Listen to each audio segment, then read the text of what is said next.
네, 여러분 안녕하세요. 7월 22일 월요일 오늘 뉴스토스트 라이브로 시작합니다.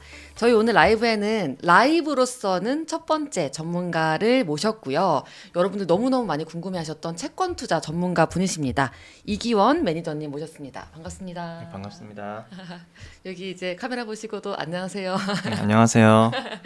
네, 저희 오늘 채권 투자 전문가로 이기원 매니저님 모셨는데요. 먼저 간략하게 시청자분들께 소개 부탁드리겠습니다. 네, 안녕하세요. 이기원입니다. 현재 유리자산운용에서 채권형 펀드를 운영하고 있고 운영하는 자산은 한 1.5조 원 정도 하고 있습니다. 이전에도 다른 금융기관에서 쭉 채권 투자 관련 일을 했었고 채권뿐 아니라 다른 투자 전반에도 관심과 지식이 많으니 많은 질문 부탁드리겠습니다. 네. 반갑습니다. 운용하시는 자산이 1조가 넘는다라는 게 제가 듣고 저도 순간 깜짝 놀랐어요. 네, 이제 채권은 운용 보수가 주식이나 다른 자산보다 훨씬 낮기 때문에 규모가 커야 됩니다. 아, 예. 굉장히 좀 약간 F의 질문에 T의 대답 같은 느낌으로 말씀을 해주셨는데, 너무 좀 벌써 궁금한 게 너무 많네요.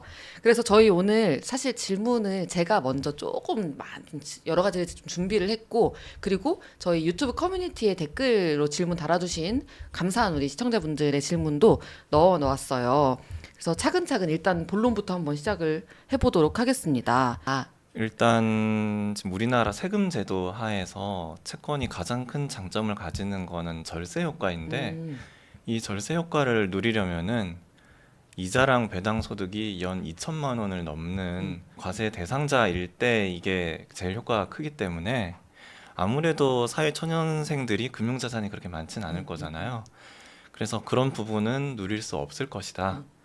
하지만 뭐 지금 독자 여러분들 지금은 2030이지만 나중에는 4050이 되실 거잖아요. 맞아요. 우리 미래 자산가분들. 네. 그러면 그때는 분명 자산이 지금보다 훨씬 많으실 거고 세금 부분을 고려를 하셔야 될 거예요. 그래서 미리미리 세금 채권을 이용하면 어떤 절세가 있는지 미리 알아두시는 건 굉장히 좋다고 생각을 하고 있고요. 그리고 기본적으로 이제 금리 채권이라는 건 사실 금리가 전부인 상품인데 채권을 투자해서 금리와 이제 거시경제 움직임을 미리 공부해 두는 거는 채권뿐 아니라 모든 투자에 있어서 굉장히 큰 그쵸. 도움이 될 거라고 생각을 합니다. 저도 엄청 공감이 되는 게 저희가 세금 얘기를 할 때마다 사실 우리가 소득공제나 세액공제 열심히 공부는 해도 그렇게 막 절세해서 엄청난 걸 아낄 수 있는 아직은 그런 규모는 아니에요. 근데 여러분들 늘 염두에 두셔야 되는 게 경험도 자산입니다. 그래서 지금 채권을 투자하면서 금리가 전부라는 말씀하셨는데 거기서부터 살짝 아찔해지긴 했거든요. 뒤에 설명 드릴 거예요. 그래서 지금은 일단 채권을 공부하는 차원으로도 접근할 해도 괜찮은 상품이고, 그쵸? 예, 공부는 해두실 필요가 있고요. 그쵸. 일단 금리라는 게 모든 자산 수익의 근간입니다. 국채금리 더하기 거기에 뭐 주식의 리스크 프리미엄, 부동산의 리스크 프리미엄 이런 것들이 붙어서 투자 수익률이 형성되는 거기 때문에 이게 좀 이론적인 건데요. 기본적으로 국채금리라는 그 무위험 금리가 모든 수익률의 기본 베이스예요. 근간이에요. 그래서 모든 투자는 네. 다 국채금리에서 시작을 하는 거고 그래서 국채와 뭐 회사채 이런 것들이 어떻게 수익률이 형성되는지는 사실 투자 공부하는 데 있어서는 필수적으로 아셔야 될 거예요. 그쵸. 첫인상. 채권은 뭔가 재미가 없고 좀 수익률이 낮고 뭔가 화끈하지 않다라는 생각을 하시는 분들도 있어요. 여기에 대해서는 어떻게 생각하세요? 일단 수익률이 낮은 건 당연하고요. 왜냐하면은 이 채권을 투자하는 이유가 안정성 때문이잖아요. 뭐 주식은 손해 볼 수 있지만 채권 투자하면서 손실을 볼 생각을 하는 사람은 아무도 없을 거니까 그럼 당연히 안정적인 수익률이 기대가 되면은 수익률은 낮아야 된다. 그러니까 이게 안정적이면서 수익률까지 높으면은 일단 사기를 의심해 봐야 됩니다. 맞아요. 예. 너무 중요한 말씀이에요. 예. 막 예를 들면 200% 수익률 보장, 원금 보장 이렇게 돼 있으면 여러분들 의심부터 하셔야 됩니다. 근데 채권은 그런 게 아니다, 그렇죠? 그렇죠. 그래서 채권 투자할 때는 당연히 이제 수익은 낮지만 안정성을 기대하는 거고 그러면은 이거 왜 해야 되냐? 나 차라리 그냥 주식을 장기적으로 길게 가져가는 게 더 유리하지 않겠냐? 그건 맞는 말입니다. 그래서 저는 사회초년생 분들처럼 향후 남아있는 그 투자의 시계열이 굉장히 긴 분들, 20년, 30년씩 투자할 수 있는 분들은 뭐 채권 비중 사실 지금 없어도 무방하다고 보고 월급 들어오는 걸로 계속 뭐 적립식으로 뭐 인덱스 펀드를 계속 산다거나 인덱스 ETF를 사서 30년을 가져가면은 이게 훨씬 남는 장사일 거라 생각을 하지만 하지만 반대로 전 세계에서 제일 돈이 많은 워런 버핏이 지금 미국 단기 국채를 우리 돈으로 250조 원 정도 가지고 와. 계세요. 이상하잖아요. 세계에서 주식을 제일 잘하는 분이 이분이 가지고 있는 버크셔 해서웨이라는 회사가 가지고 있는 채권이긴 하지만 단일 회사로서는 전 세계에서 가장 많은 채권을 가지고 있는데요. 왜 이렇게 주식을 가장 잘하는 분이 채권도 가장 많이 그러니까요. 가지고 있을까? 버핏이 강조하는 게 있거든요. 어려운 시기가 왔을 때를 대비해서 항상 현금이 넉넉하게 있어야 한다. 주식을 제일 잘하는 사람이 채권도 가장 많이 가지고 있어요. 근데 현재 기준으로 채권을 더 예전보다 더 갖고 있는 거예요? 그러니까 이게 버크셔 해서웨이라는 회사가 1년에 영업이익이 한 40조, 50조 정도 되는데요. 그거를 지금 딴 데 투자 안 하고 계속 채권으로 쌓고 있어서 아, 매년 채권 잔고가 늘어나고 있습니다. 여러분, 버핏처럼 투자하라 이런 책도 읽고 있잖아요. 근데 그 책도 과거책이란 말이죠. 지금 현재 버핏의 전략은 영업이익이 남는 걸로 채권을 계속 꾸준히 사들이고 있는 전략이다. 그러니까 지금 주식 투자할 만한 게 없다고 생각하시기 때문에 이렇게 쌓는다고 보고 있고요. 뭐 다음번 뭔가 이게 기회가 왔을 때 충분히 싸게 살 기회가 오면 아마 이 채권들을 팔아가지고 음. 주식을 사시든 아니면은 뭐 대규모 기업 인수를 하시던 그런 식으로 쓰려고 지금 비상금을 확보하고 계시다라고 보면 됩니다. 이런 비상금의 느낌으로 전 비상금 모으라는 얘기 계속 하거든요. 그럼 비상금의 목적으로 약간 이런 안전자산 채권을 매입하는 게 유효한 전략인가요? 예, 이게 안전자산이란 측면에서 채권을 매입하는 건 전 충분히 유효하다고 보고 있고, 이제 뭐 은행 예금이 될 수도 있고 채권이 될 수도 있는데, 뭐 선택에 따라서는 사실 개인 입장에서는 만기가 1년 이내의 예금, 음. 그리고 만기 3년 이내의 채권, 이런 것들은 충분히 안전자산이라고 생각을 하고 평소에 비축을 해두면 기회가 왔을 때 정말 요긴하게 쓰일 수 있다. 진짜 현금을 보유하고 있으라는 게 진짜 예금 통장에 현금을 넣어놓고 있으라는 것뿐만 아니라 뭐 단기 채권으로 형태로 만들어 놓는 것도 방식이다라는 거죠. 그러니까 여기서 현금이라는 게 내가 필요할 때 뭐 바로 현금화할 수 있는 자산을 현금이라고 표현을 한 거기 때문에 음, 뭐 은행 예금만 해도 사실 뭐 만기 남았어도 그냥 해약하면은 그쵸. 원금은 다 받잖아요. 그쵸. 채권도 뭐 3년짜리 만기 채권을 사서 이거를 중간에 매도를 하면은 원금 손실을 약간 볼 수 있어도 그 차이가 그렇게 크진 않거든요. 그러면은 내가 그걸 가지고 뭐 주식이 쌀 때 산다거나 아니면은 뭐 집을 살 기회가 왔을 때 바로 살 수 있게 되니까 사실상 현금으로 볼 수 있는 거죠. 투자책이나 이런 데 보면은 이제 버핏이 얘기하는 현금을 갖고 있어야 된다는 게 버핏이 순수하게 달러 현금을 갖고 있는 게 아니에요. 대부분 다 미국 곳간에다 넣어놓는 줄 알았어요. 1년 미만 단기 채권으로 갖고 있습니다. 미국 국채로 갖고 있습니다. 대부분. 그게 버핏의 현금이었다. 예, 그게 현금입니다. 예. 채권 투자 얘기는 기본적으로 소화해야 되는 개념들이 있어요. 그래서 꼭 알아야 되는 개념을 그래도 우리 이거 여러분 알고 가야 뒤에 얘기가 쏙쏙 들어옵니다. 이 개념에 대해서 한번 정리를 해주신다면 정말 꼭 알아야 되는 거. 이거는 알아야 된다. 일단 채권은 대출이에요. 뭐 저희 여러분이 은행에 예금을 들면은 사실 은행에 돈을 빌려주는 거잖아요. 그리고 은행이 예금자한테 빌린 돈을 다시 그거를 뭐 주택 매수자에게 빌려주거나 아니면 기업들한테 빌려주게 되는데 예금과 채권의 가장 큰 차이는 채권은 이게 대출 증서를 서로 사고 팔 수 있다. 뭐 기업이 채권을 발행하고 여러분이 채권을 사면 여러분이 기업한테 직접 돈을 빌려준 건데 그 빌려줬다라는 증서. 그 차용증을 다른 사람한테 팔 수 있다는 거예요. 누구한테 팔면은 기업은 그 차용증을 가진 사람이 누구든 간에 그 사람한테 이자랑 원금을 지급해야 되는 의무가 생기는. 나중에 만기 때 그쵸? 예. 그리고 만기 때는 원금을 줘야 되고 이자 지급일에는 이자를 줘야 되고 일반적으로 회사채는 3개월에 한 번씩 이자 지급일이 있고 3년짜리 채권이면은 이자 지급이 12번 있겠네요. 그리고 만기에는 이자랑 원금을 이제 한 번에 돌려줘야 되는 형식이 되는데 예금 같은 경우에는 이제 만기 중간에 때만 그쵸? 해약을 할 수밖에 없잖아요. 그쵸. 이게 시장성이 없기 때문에 은행이 좀 갑이 되는 거죠. 중간 해약을 하면은 원금만 돌려주는 형식으로 이렇게 되는데 채권 같은 경우에는 어지간한 채권은 대부분 다 시장에서 팔 수 있고 팔면은 상황에 따라서는 이익을 보고 팔 수도 있고 그렇죠. 손해를 시세 보고 차익을. 팔 수도 있어요. 예. 하지만 만기가 짧은 채권은 손실이든 이득이든 거의 크지 않다. 거의 원금에 가까운 돈을 중간에 회수할 가능성은 높다. 그러면은 채권도 종류가 엄청 많잖아요. 그래서 그 항상 신용등급이라는 게 있었어요. 그러니까 어떤 채권은 굉장히 좀 수익률이 높은데 하는 게 있고 어떤 채권은 뭐 이거 할 거면 예적금하지 하는 수준의 그게 있었어요. 그게 이제 그 신용등급의 차이 때문에 발생하는 건가요? 예, 일단은 지금 채권은 그러니까 누가 발행했냐, 발행 주체에 따라서 종류를 나눌 수가 있는데 일단 우리나라 같은 경우에는 관행적으로 국채, 공기업이 발행한 특수채, 아, 그게 특수채예요. 특수채라고 분류를 아. 합니다. 예, 그리고 이제 지자체, 그렇죠. 지자체가 발행한 지방채, 그리고 일반 민간 기업이 발행한 회사채로 이렇게 분류를 하고 있고요. 은행채 같은 경우도 큰 범위 안에서는 회사채 안에 넣고 있습니다. 그래서 각각 발행한 주체에 따라서 국채, 특수채, 지방채, 지방채, 회사채, 회사채. 때에 따라서는 은행채가 따로 분류가 되기도 하지만 회사채를 묶인다. 크게 큰 틀에서는 회사채에 넣을 수 있고 따로 분류를 할 수도 있고요. 그러면 그 수익률 차이는 어떻게 되나요? 보통? 그래서 이제 수익률이 네. 국채 같은 경우에는 뭐 정부가 돈을 안 갚을 일은 없다고 봐요. 그쵸. 예. 믿음의 차이지만.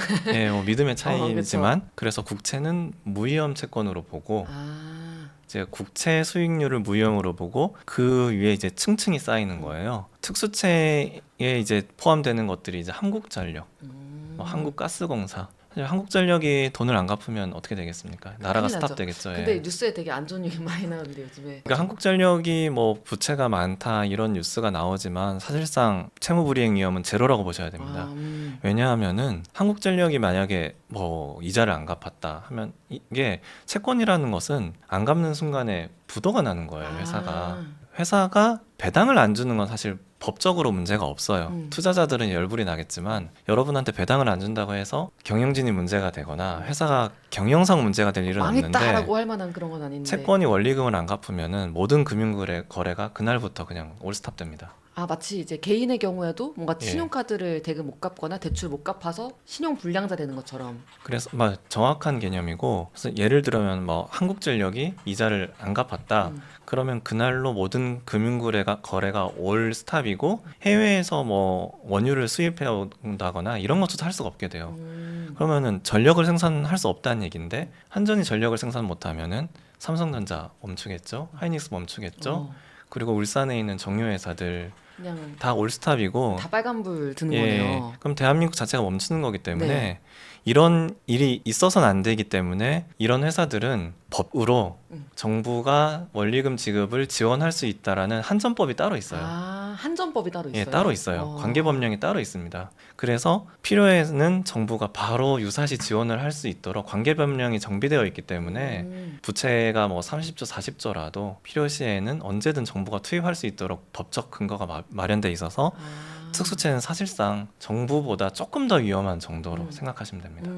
국채 위에 그러니까 특수채가 예. 있고 그래도 이제 비교적 안전한 게 속하고 그 다음에 그럼 순서대로가 뭔가 되는 것 같은데 회사채인가요? 은행채. 뭐 은행채라고 보셔야 될 것 같아요. 아, 은행이 아, 발행한 네네네. 채권들. 예. 왜냐면 우리나라 은행들은 뭐 신한은행, 국민은행 몇 개 안 되죠. 한 5개 정도 있는데 시중은행들이겠죠. 예, 시중은행이죠. 굉장히 우량해요. 그러니까 은행이 위험하다 이런 것들은 굉장히 옛날 얘기고 지금은 타이트한 정부 규제 하에 굉장히 안전하게 관리가 되고 있고 그 신용 위험도 거의 낮고 아, 저 여기서 순수하지만 잔혹한 질문이 있을 때 그러면 이제 인터넷 전문 은행 예. 그런 것들도 엄청 우량하다. 인터넷 전문 은행 토스를 같은 그런, 경우에는 네. 채권을 발행을 안 하고 있기 때문에 뭐 그렇게 판단할 그게 없네요. 예, 이게 아마 발행을 하면 신용 등급이 시중은행보다는 낮아질 거예요. 근데 지금 채권 발행은 하지 않고 있기 않고 때문에, 있기 때문에 예, 굳이 그리고 그걸 할 그런 상황도 아니고 그렇죠. 예, 하게 되면 등급은 낮을 것이다.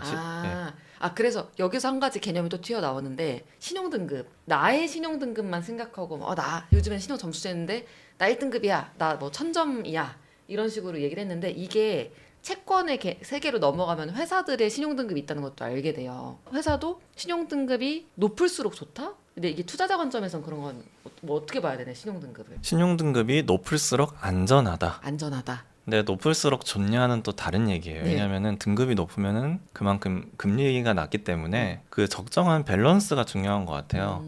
내가 그 원금 지급을 받는 게 무조건의 목적이면은 당연히 뭐 국채 그게 아니면 조금만 더 금리가 높아도 괜찮다. 은행채 아니면 특수채겠지만 회사채라고 하더라도 뭐 흔히 말하는 이제 우량 대기업들 이제 AA 급 정도거든요. 신용등급이. AA 신용 등급 네. 회사채들은 이 안에 들어가는 회사들이 뭐 S-오일도 있을 수 있고 정유회사죠. 뭐 SK 이노베이션 이런 회사들은 사실 금리도 좀 더 주지만 부도 위험은 극히 제한적이거든요. 그래서 이런 회사들 채권 같은 경우에는 좀 금리도 좀 더 주면서 위험도 낮아서 특별히 더 우려할 필요는 없을 것 같다.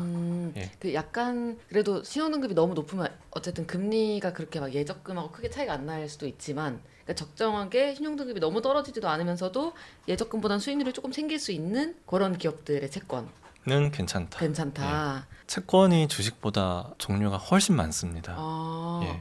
발행 기업 숫자는 주식 상장사보단 적을 텐데 이게 주식은 한 회사에 딱 두 종류가 있잖아요. 보통주 우선주. 혹은 우선주. 네네. 우선주는 없는 회사가 훨씬 많고. 근데 채권은 그 만기도 정말 다양해요. 1년짜리도 있고 10년짜리도 있고 그리고 공기업들은 30년 채권도 발행을 하거든요. 그러니까 종류가 훨씬 많고 그 일반 채권이 아니라 뭐 신종자본증권이라는 약간 좀 주식 성격이 있는 채권도 발행을 하고 그러니까 채권은 사실 종류가 훨씬 많기 때문에 이게 깊이 들어가면 사실 공부할 게 좀 많아지긴 합니다. 아, 예. 그 애초에 세계가 저희한테만 어렵고 좀 그 뭔가 방대해 보인다는 느낌적으로만 있던 게 아니라 진짜 세계가 크긴 크네요.